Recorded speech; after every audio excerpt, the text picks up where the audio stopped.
ท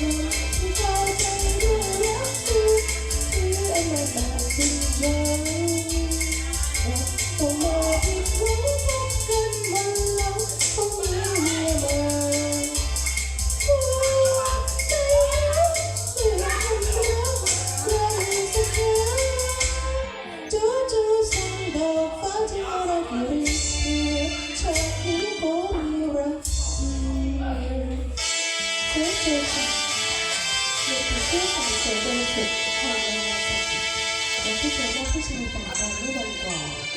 บริสุทธิ์และมั่นคงของดีมาบนโลกเป็นของฟูจิแต่วิจารไม่ว่ารักของเธอย้อนกลับมา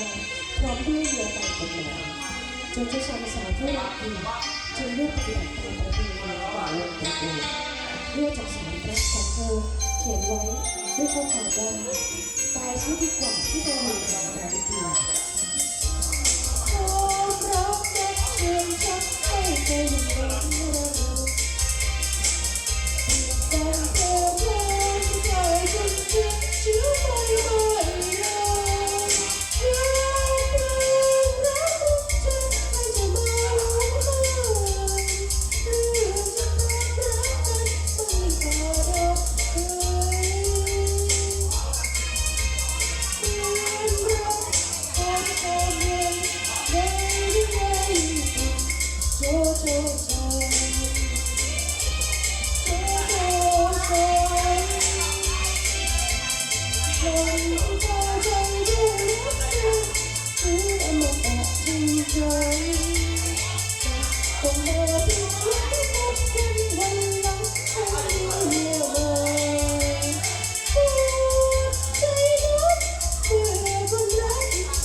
看世間多少淚水會湧流，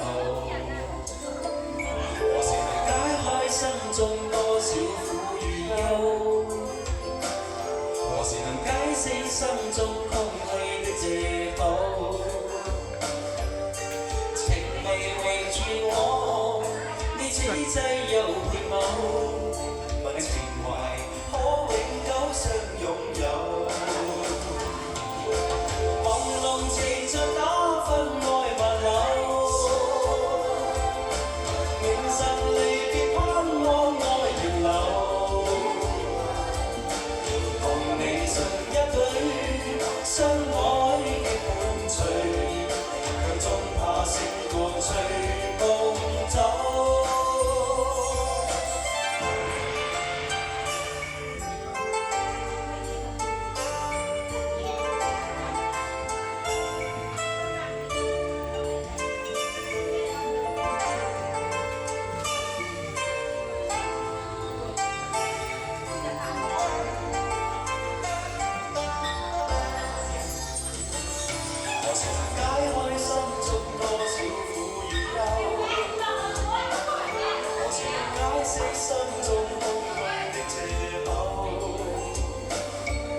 擁有。朦朧騎着那份愛白柳，明晨離別盼望愛燃流。共你唱一句，相愛叫碰醉，逐下醒來隨夢走。何時能解開心中多少苦與憂？何時能解釋心中空虛的藉口？